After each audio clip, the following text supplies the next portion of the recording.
Bonjour. Et nous sommes venus avec une question. Oui. Est-ce que le Carmel a été connu au Burundi depuis le début d'évangélisation ou bien le Carmel est apparu quand les Pères Carmes sont venus au pays? Est-ce que vous pouviez nous éclairer la situation de l'église naissante, une jeune église naissante? Quels sont les liens avec Sainte Thérèse de l'Enfant Jésus au Burundi?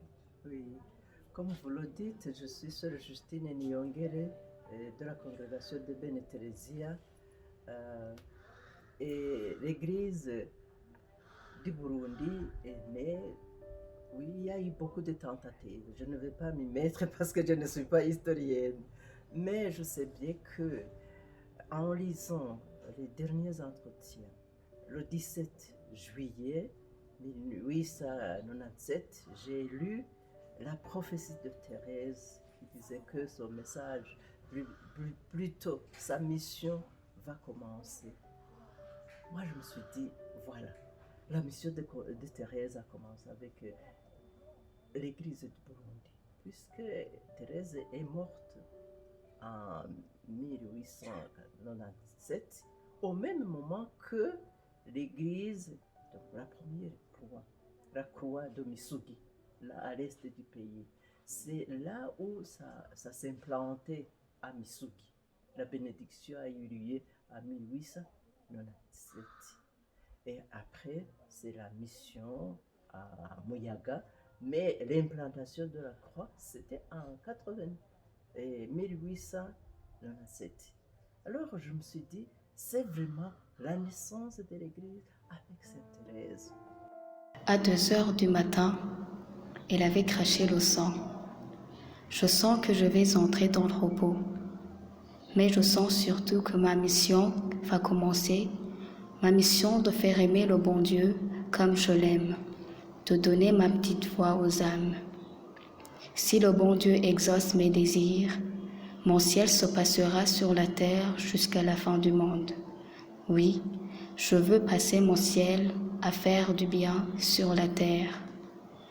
Ça, c'est la croix de Misugi. Donc, c'est la première croix implantée sur le sol du Burundi. Donc, quand les missionnaires sont arrivés au Burundi, c'était le 18 mars 1897, là-bas à Misugi, dans la paroisse Tchendajuru. Ils ont implanté cette croix. Et après un jour, donc le 19 mars 1897, pendant la fête de Saint-Joseph, donc ils ont consacré cette croix.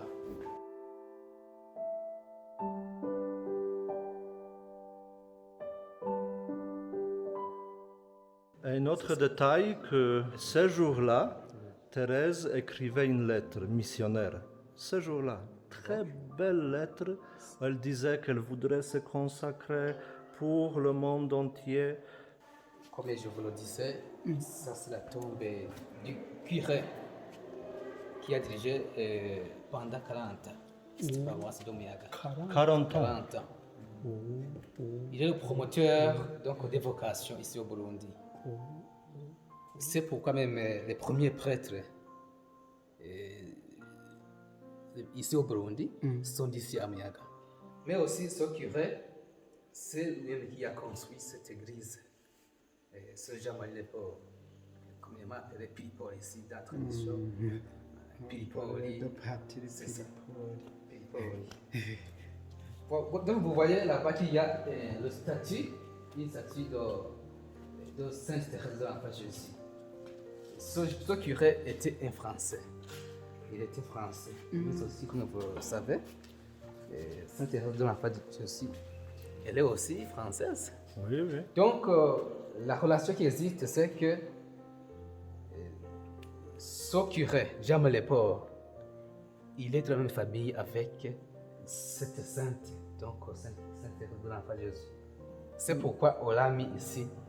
Et donc, ce sont les saints qui sont ici. Parce que, à voir ce qu'il a fait vraiment ce curé, il est saint. Les années 20 et 30 du XXe siècle, c'est une période d'or de Sainte Thérèse à l'Église. Quand elle a été béatifiée, canonisée, proclamée la patronne des missions, Au Burundi, ce temps-là est appelé l'ouragan de conversion. De ce temps vient cette église où nous sommes maintenant. Voilà l'église de Gatara, dédiée à Sainte Thérèse de l'Enfant Jésus. C'est la première paroisse dédiée à la sainte patronne des missions.